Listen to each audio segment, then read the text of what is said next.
Nós, nessa última série, Uma Igreja Cativante, nós começamos falando sobre sermos uma igreja transformadora. E através do texto de Atos, capítulo 5, nós falamos que uma igreja transformadora, ela é uma igreja, ela só é transformadora através da obra da salvação, daquilo que Deus está operando em nossos corações. Nós somos uma igreja transformadora por causa da comunhão, na relação que nós temos com as pessoas, uma relação viva, edificadas no amor. Somos uma igreja transformadora quando nós estamos zelando pelo nome da igreja. Nós estamos em um bairro, nós temos uma placa que nós vamos entregar folhetos, cartas, mandar para os condomínios, prédios, as empresas, e as pessoas vão ver o nosso nome. E as pessoas vão descobrir que nós fazemos parte aqui da igreja do Alto. Então, lá na empresa, onde nós estivermos, nós fazemos parte do corpo de Cristo e também de uma instituição. E nós temos que zelar, então, por esse nome. E também, uma igreja transformadora. É uma igreja que traz um convite para as pessoas para uma viva e nova esperança. Na semana passada, nós falamos sobre a segunda característica de uma igreja cativante, que é uma igreja alegre na salvação. Uma igreja que se alegra, onde os seus membros se alegram na nova identidade, na transformação que Cristo operou em nossas vidas e no nosso novo proceder, e nós nos alegramos então nessa obra, naquilo que Deus está fazendo num processo de transformação. Somos alegres na obra de Cristo. Independente da situação da nossa vida, nós estamos meditando na carta de Pedro, nós vimos que essas pessoas passavam lutas e dificuldades. Mas a alegria deles, o que Pedro está dizendo, que a motivação e a alegria deles precisava vir de Cristo Jesus. Por isso eles podiam ser alegres em meio ao sofrimento. A alegria do crente, do cristão, não é por causa do contexto que ele está vivendo, ou o momento de vida que ele está vivendo, mas a alegria do cristão é por causa daquilo que Cristo está fazendo em nós. Não é o contexto que dita a nossa alegria, a nossa esperança, as nossas expectativas, mas o que Cristo está operando em nossas vidas, o que Ele fez e o que Ele está fazendo. Então nós vamos continuar hoje vendo o último capítulo desta série, Uma Igreja Viva no Amor. Você pode abrir a sua Bíblia, o texto está projetado ainda, primeira carta de Pedro, a partir do versículo 13, nós vamos concluir a exposição do primeiro capítulo da primeira carta de Pedro. E depois, durante a semana, você pode continuar lendo esta carta e sendo edificado pelo que Pedro está ensinando. E você vai descobrir como que as palavras de Pedro são para a nossa igreja e para o momento que nós estamos vivendo aqui na plantação. Primeira carta de Pedro, capítulo 1, versículo 13. Por isso, cingindo o vosso entendimento, sede sóbrios e esperai inteiramente na graça que vos está sendo trazida na revelação de Jesus Cristo. Como filhos da obediência, não vos amoldeis às paixões que tinhais anteriormente na vossa ignorância. Pelo contrário, segundo é santo aquele que vos chamou, tornai-vos santos também vós mesmos em todo o vosso procedimento, porque está escrito, sede santo porque eu sou santo. Ora, se invocais como Pai aquele que sem acepção de pessoas julga segundo as obras de cada um, portai-vos com temor durante o tempo da vossa peregrinação, sabendo que não foi mediante coisas corruptíveis como prata ou ouro que fostes resgatados do vosso fútil procedimento que vossos pais vos legaram, mas pelo precioso sangue, como de cordeiro, sem defeito e sem mácula, o sangue de Cristo, conhecido com efeito antes da fundação do mundo, porém manifestado no fim dos tempos, por amor de vós, que por meio dele tendes fé em Deus, o qual ressuscitou dentre os mortos e lhe deu glória, de sorte que a vossa fé e esperança estejam em Deus. Tendo purificado a vossa alma pela vossa obediência à verdade, tendo em vista o amor fraternal, não fingido, amai-vos de coração uns aos outros ardentemente, pois fostes resgatados, não de semente corruptível, mas de incorruptível, mediante a palavra de Deus, a qual vive e é permanente. Pois toda a carne é como a erva, e toda a sua glória como a flor da erva. Seca-se a erva e cai a sua flor. A palavra do Senhor, porém, permanece eternamente. Ora, esta é a palavra que vos foi evangelizada. Senhor, obrigado, Pai, por sua palavra. Precisamos da ação do Teu Santo Espírito em nossa mente, em nossos corações, para que possamos compreender. Em nome de Jesus. Amém. Pedro, como nós vimos semana passada, ele está escrevendo para um grupo muito específico de pessoas. Pedro ele começa se apresentando a sua credencial como apóstolo, como testemunha ocular de Cristo Jesus, como alguém que aprendeu de Cristo Jesus e agora pode ensinar a estes irmãos que estão passando por um contexto de perseguição. Eles não estão em casa. Pedro está escrevendo para judeus que estão espalhados por uma determinada região da Ásia Menor.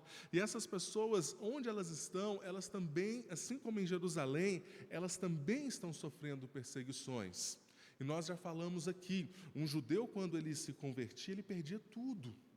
E se você foi alguém, somente você da sua casa que se converteu ao cristianismo, você perdia a sua família. Você perdia a herança dos seus pais, você perdia todo o contato, tudo que você tinha. Ou se você era um judeu e toda a sua casa se convertesse, provavelmente, quando nós olhamos para a história de Paulo e como Paulo trabalhava nas perseguições antes de sua conversão, eles tiravam as pessoas de suas casas, eles queimavam tudo que as pessoas tinham. Você ainda perdia tudo também. Era uma perseguição tanto do Império Romano e era uma perseguição também dos seus compatriotas. Esse é o contexto que Pedro está escrevendo esta carta. Pedro escreve esta carta para falar sobre uma nova perspectiva. Ele está tratando sobre a forma de olhar. Pedro está olhando para aqueles irmãos, no contexto que eles estão vivendo, e está dizendo para eles, olha, parem um pouco. Olhe para a situação de uma forma diferente. Por isso que ele vai começar, lá no versículo 1, ele vai dizer, vocês são peregrinos, vocês são forasteiros, Deus conhece vocês antes da fundação do mundo.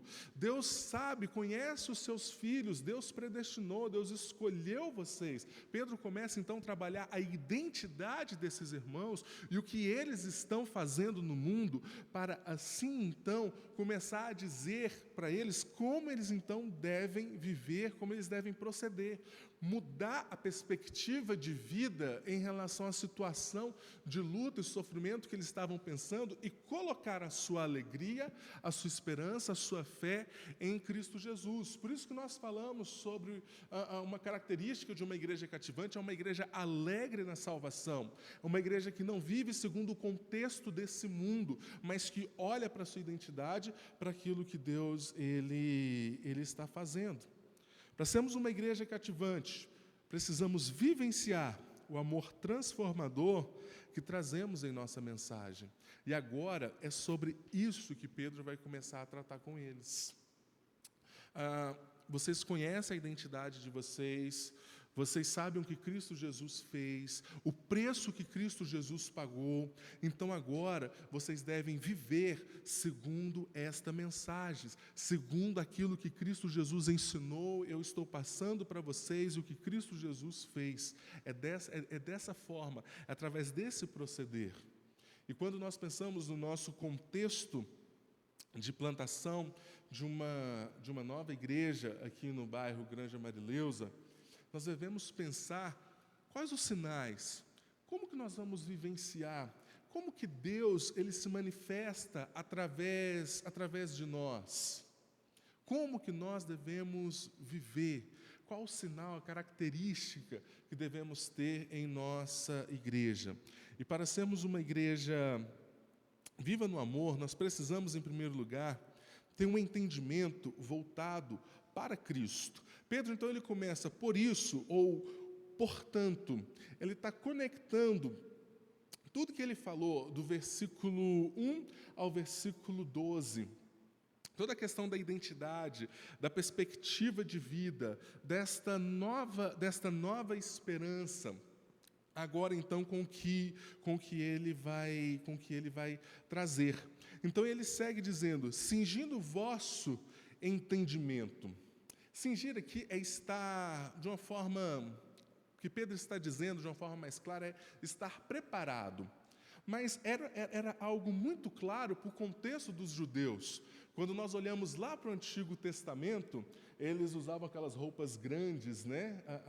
As túnicas, mas quando eles iam para a batalha, quando eles estavam trabalhando, quando eles estavam se dedicando a algo, talvez aquela roupa poderia atrapalhar eles. Então o que eles faziam? Eles pegavam aquela roupa, puxavam um pouquinho a parte de trás, ajeitava ali na cintura e amarrava com um cinto de couro, e aquilo deixava bem forte, para que eles pudessem correr, se locomover de forma mais fácil, para que nada pudesse atrapalhar o trabalho deles, ou nada pudesse atrapalhar eles em batalha. Basicamente, eles faziam como se fosse uma calça com a roupa deles. E o que Pedro está dizendo agora é: cingindo o vosso entendimento, a mente de vocês, preparem a mente de vocês. Ele falou sobre a salvação, sobre a esperança, sobre a identidade, mas agora vocês estão vivendo num contexto difícil. Vocês estão passando por perseguições, vocês estão no meio de pessoas que não conhecem a fé de vocês, que ainda não ouviram falar desse Cristo. Vocês vão se deparar com uma cultura entregue, caída. Preparem a mente de vocês. Preparem o entendimento de vocês. E quando nós olhamos para a palavra de Deus, o que é esse cinto que prende, que a gente pode cingir as nossas vestes para estarmos preparados? Quando Paulo ele fala sobre a armadura de Deus, ele vai falar que esse cinto é a verdade. É a verdade da palavra de Deus. E quando nós olhamos para Cristo Jesus, ele vai dizer: eu sou o caminho, eu sou a verdade. Qual o paradigma da nossa vida, então? A obra de Cristo. É isso que Pedro ele está falando. Olha para o que Cristo fez. Olha o valor. Não é como ouro, não é como prata, não é como nada deste mundo, mas é totalmente diferente. Olhe para a obra dele e passem a viver segundo a obra de Cristo e a sua verdade, a verdade da sua palavra. E ele vai continuar exortando: sede sóbrios, não vão se perder nos padrões deste mundo, não vão se perder segundo essa cultura secular, não vão se entregar aquilo que o mundo oferece para vocês. Não percam o foco, mas antes que a esperança de vocês possa estar viva e firme no Senhor. Quando nós falamos sobre esperança na Bíblia, não é somente um esperar e sentar e ficar olhando o tempo passar. A esperança na Bíblia é algo dinâmico, porque é aquilo que traz toda a motivação da nossa vida. Então o que Pedro está dizendo: não se deixem levar sobre o contexto de sofrimento, aquilo que vocês estão passando, os convites dessa cultura, mas tendo uma viva esperança, então, caminhe em direção a esta esperança que está sendo revelada por causa da obra de Cristo, daquilo que Cristo Jesus, Ele fez. Olhem para Cristo Jesus. 1 João, capítulo 1, versículo 5. Ora, a mensagem que da parte dele temos ouvido e vos anunciamos é esta, que Deus é luz, e não há nele treva alguma. Que Cristo Jesus, que Deus é a verdade, que é a luz que pode iluminar o nosso caminho, clarear o nosso entendimento para este mundo.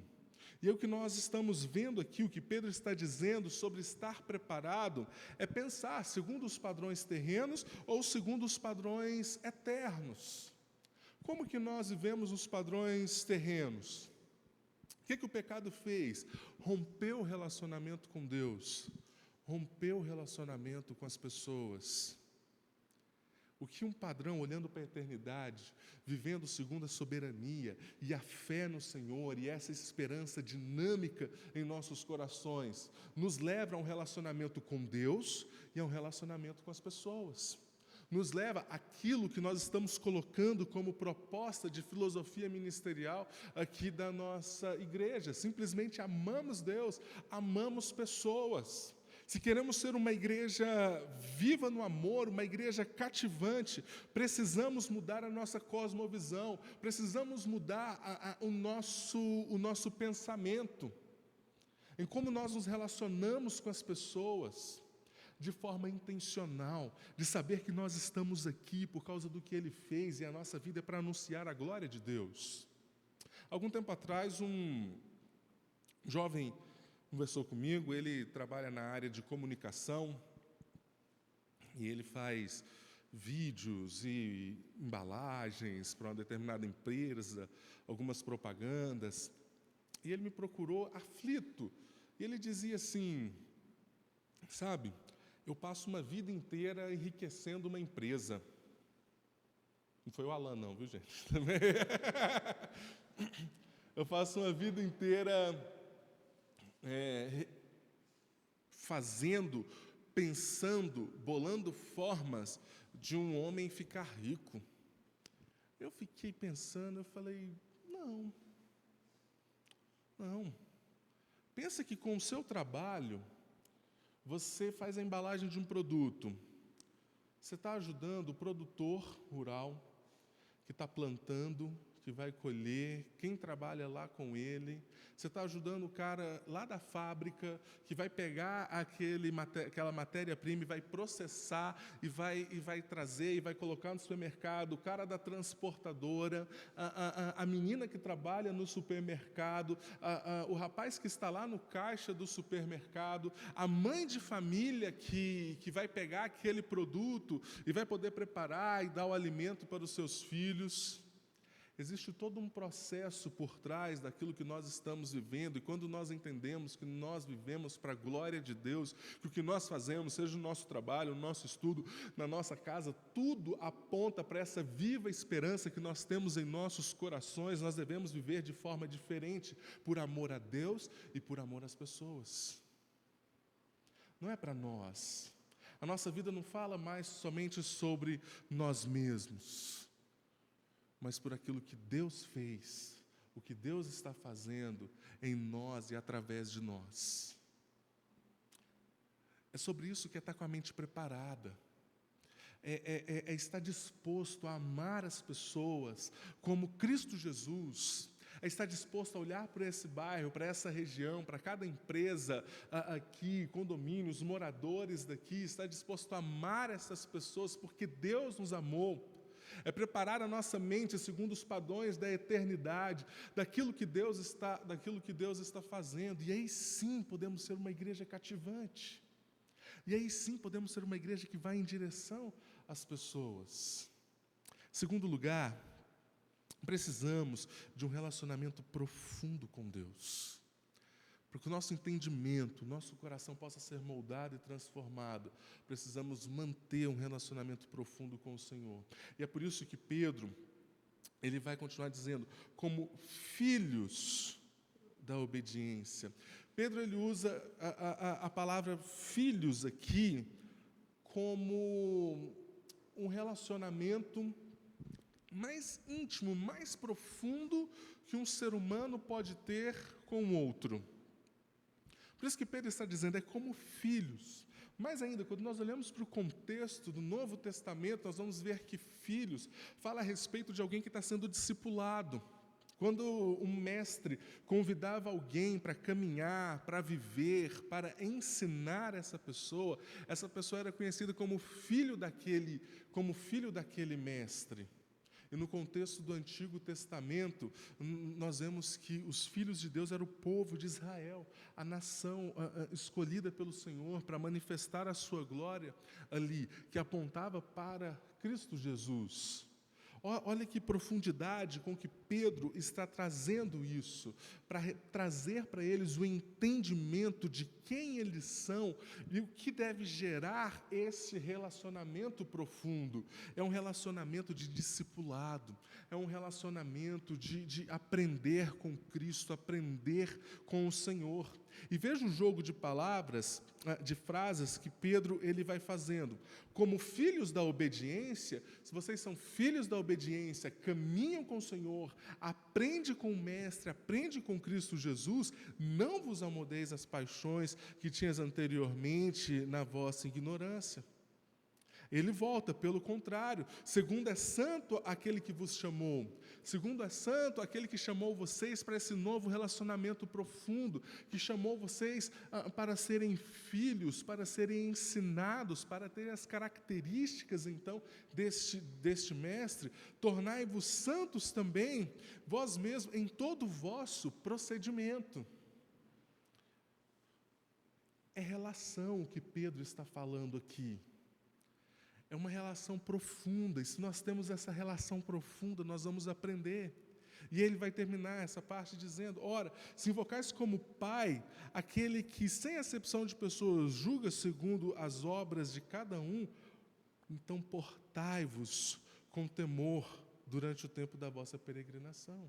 Se vocês chamam, reconhecem esse relacionamento com Deus, o chamam de Pai, então o comportamento de vocês precisa ser diferente. O comportamento durante a peregrinação, falando mais uma vez da identidade deste povo, que eles não fazem parte deste mundo, desse sistema, mas é uma esperança maior, é um curto prazo de tempo. E se vocês reconhecem essa relação, o proceder de vocês precisa ser diferente. O proceder do cristão precisa ser diferente.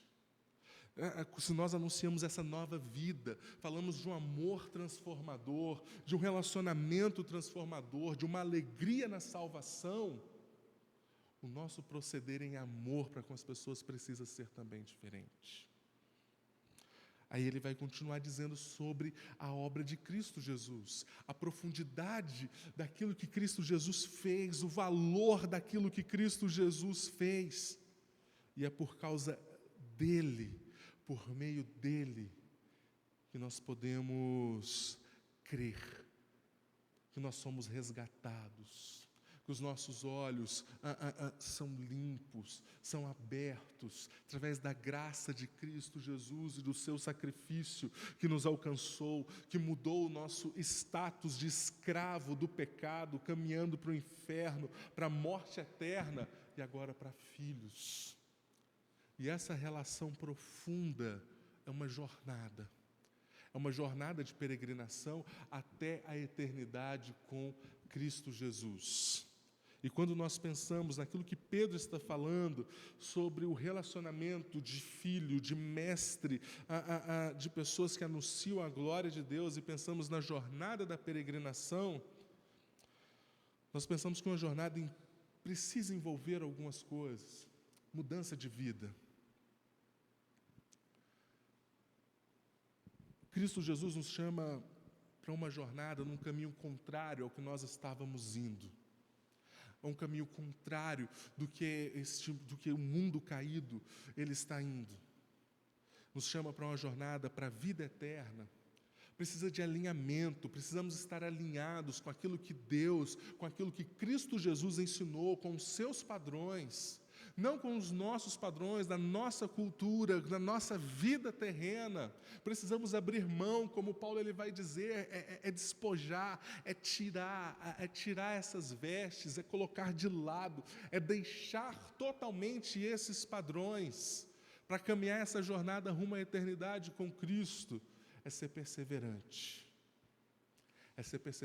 na nova esperança, é entender que aquilo que nós fazemos não é por nós, é por Ele, que a nossa vida não é para nós, é por causa do que Ele fez, do que Ele conquistou, do preço que Ele pagou, e a nossa vida precisa apontar para o que Ele está fazendo, e para isso, de tempos em tempos, quando nós olhamos para a palavra de Deus, nós precisamos parar e ter um tempo de avaliação. Nós vamos começar os nossos cultos públicos na próxima semana. Hoje é um bom momento para nós avaliarmos sobre como nós estamos vivendo. Pensar nisso que nós estamos falando, no sacrifício de Cristo Jesus, no que Ele fez por nós, como está sendo o nosso proceder. As pessoas estão olhando para nós. Numa das primeiras mensagens aqui, o Jabes estava sentado e ele trabalha lá no Tribanco. Eu perguntei: Jabes, onde você trabalha? Ele comentou, no Tribanco, isso que ele comentou. E é algo que acontece. Olha, aquilo que você faz lá no Tribanco vai refletir aqui na igreja, porque quando você faz algo lá, as pessoas vão olhar e pensar: o Jabes lá da igreja do Alto, sei quem é, conheço. Nós vamos plantar uma nova igreja. Em uma das nossas mensagens, nós falamos sobre como o inimigo ele está trabalhando. Quando nós falamos sobre Ananias e Safira, é um erro pensar que o diabo não está trabalhando contra as nossas vidas. Que dia após dia não é colocado diante de nós valores, motivações terrenas, as tentações do dia a dia, dos nossos pecados. É preciso avaliar e ter temor com aquilo que nós estamos fazendo, com o que Deus te chamou para fazer e participar. Avaliar o nosso coração. Para sermos uma igreja cativante em amor, precisamos caminhar com o Senhor. As pessoas estão caminhando para o pecado, para um caminho de perdição. Elas precisam olhar para a sua vida e ver: ele caminha com Deus, ele caminha com o Senhor, ele está caminhando num caminho diferente da minha vida. As pessoas estão sem esperança. As pessoas estão sem esperança, sem propósito de vida. E aí quando elas olham, quando a gente conversa com as pessoas, elas olham para nós, o que tem de diferente? O que acontece? Nós caminhamos com o Senhor. É um relacionamento profundo, é um relacionamento de aprendizado. Em terceiro lugar, para sermos uma igreja viva no amor, uma igreja cativante, nós precisamos vivenciar o que de Cristo aprendemos. E aí Pedro ele vai começar o versículo 22. Tendo purificado a vossa alma. E aqui Pedro está falando da obra de santificação, da obra que Cristo operou em nós, quando a graça dele nos alcançou, mas a resposta também que nós damos no decorrer da nossa caminhada. Existe a obra da santificação daquilo que Cristo fez, e somente Cristo poderia fazer diretamente para você, mas tem também a resposta que nós damos àquilo que Cristo Jesus ele fez por nós. Então, tendo purificado a vossa alma, um exercício que vai até a eternidade, pela vossa obediência. Ele vai colocar aqui o que no texto grego nós vamos ter, na verdade, dois imperativos: o amor fraternal, a ordem de amar as pessoas como irmãos, e mais ainda, um amor em acolher as pessoas com alegria, em receber as pessoas com alegria. É entender como Cristo nos amou, nos convidou para fazer parte daquilo que Deus está fazendo como seus filhos, é olhar para as pessoas com um amor fraternal, e convidar essas pessoas a fazer parte, e acolher e receber com alegria.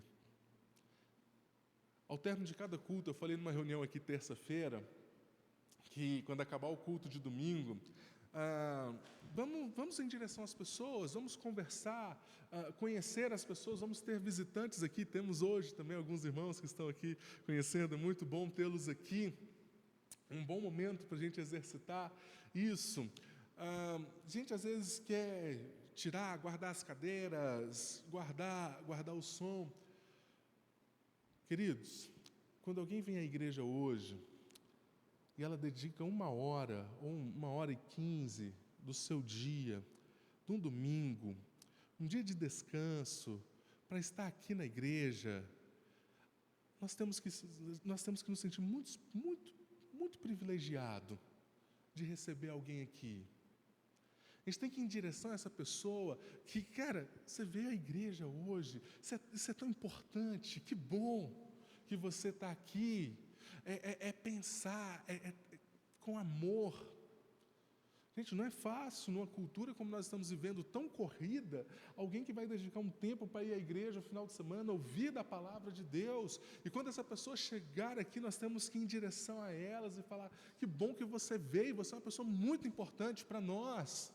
As pessoas precisam sentir esse amor daquilo que Cristo fez através das nossas relações, em como nós vamos em direção a essas pessoas.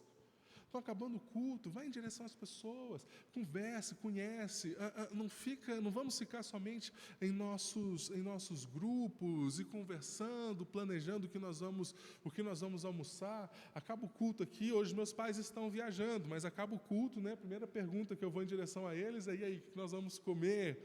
Não, então agora eu vou em direção às pessoas, vou tirar um tempo para conversar com elas. Talvez eu possa chegar para as pessoas, um visitante, e dizer, vamos almoçar juntos. E aí, o que nós vamos comer juntos, então? É mostrar para as pessoas o quanto elas são importantes. Mostrar para as pessoas o quanto nós nos importamos com elas e que nós estamos aqui para isso. Porque Cristo Jesus nos amou, nós amamos as pessoas. E Pedro ele vai terminar dizendo o resultado de uma vida que foi vivida através dos valores terrenos. De alguém que viveu na perspectiva dos valores terrenos. E ele vai dizer, olha, é como a erva, e a flor da erva. A erva seca, a flor cai. É assim que vive alguém segundo os valores terrenos. Mas vocês são peregrinos. Vocês não são deste mundo, vocês são convidados a viver uma nova esfera, uma nova perspectiva de vida, segundo os valores do alto. Eu coloquei aí justamente os valores do alto, os valores da nossa igreja, daquilo que nós estamos falando todo esse tempo de grupo base, porque são valores que apontam para a eternidade e convidam as pessoas a viver essa nova esperança, através de uma igreja cativante. É disso que fala o Evangelho de Cristo Jesus. Isso é a prática do Evangelho de Cristo Jesus. Depois Pedro vai continuar toda a sua primeira carta falando sobre prática. Falou como as pessoas devem viver. Porque Cristo Jesus amou, vocês devem viver dessa forma em amor. O marido, como deve viver, o senhor, os escravos, os ministros. E ele vai relatando toda a sua carta. Por causa do amor de Cristo Jesus. Precisamos ser uma igreja cativante. Precisamos ser uma igreja que vai abrir as portas no próximo domingo, com a esperança naquilo que Cristo Jesus fez por nós. E Deus pode usar a nossa vida, a nossa igreja, e através de nós, pessoas podem ser alcançadas. Você entende o privilégio disso? O privilégio de cada ensaio do louvor, o privilégio de todo o material das crianças, o privilégio depois de cada vídeo que nós vamos postar, o privilégio de estar lá na recepção, ajudando as pessoas, de estar no ministério infantil, de estar aqui no louvor, de estar na diaconia, quando a gente está ajeitando as cadeiras aqui, a gente pensar que nós estamos preparando um momento de culto para uma pessoa que nunca ouviu do Senhor, ouvido o Evangelho de Cristo Jesus pela primeira vez. Olha que coisa maravilhosa. Olha que oportunidade maravilhosa que Deus está nos dando. Precisamos mudar a nossa cosmovisão, nossa forma de viver. Viver de forma intencional. Acordar segunda-feira para ir para o trabalho, para os nossos afazeres, entender que nós vivemos de forma diferente por causa do que Cristo Jesus fez. Nós temos uma nova identidade. Somos alegres nessa nova identidade. Caminhar com o Senhor de forma profunda. Caminhar com o Senhor é caminhar com Deus através da oração, da leitura da palavra, através dos relacionamentos. E vivenciar aquilo que Deus fez. Vivenciar a nossa mensagem. Ter credibilidade na nossa mensagem. Vivenciar esse amor. Queridos, que possamos ser uma igreja cativante para este bairro. Quando as pessoas olharem, você falar da Igreja do Alto, eu sei onde fica lá no colégio, que as pessoas possam entender isso, que as pessoas possam ver, é uma igreja que as pessoas estão sendo transformadas lá. É uma igreja onde nós vamos, as pessoas nos recebem bem. Quantas vezes, querido, nós estamos aqui entre alguns amigos, a maioria vindo de igrejas presbiterianas. É tão triste, queridos, quando eu vejo alguém e converso com alguém, e a pessoa fala, não, eu fui na igreja, eu entrei, eu saí, ninguém falou um oi comigo aquele dia. É tão ruim isso. Não, as pessoas vão lembrar, nossa, o pessoal lá é muito gente boa, o pessoal lá é muito cativante, o pessoal é amoroso, o pessoal recebe as pessoas. Isso, gente, é sair da nossa zona de conforto. Isso mexe com a nossa vida. Plantar uma igreja já está mexendo com a minha casa, com a minha vida há muito tempo. E como tem transformado a minha vida, alguns pensamentos, algumas formas. Que possamos ser uma igreja cativante. Por causa da obra de Cristo Jesus. Alegres na nossa identidade, na salvação.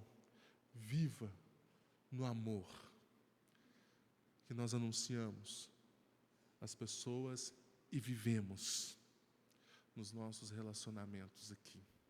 Vamos tirar um tempo de oração para agradecer ao Senhor.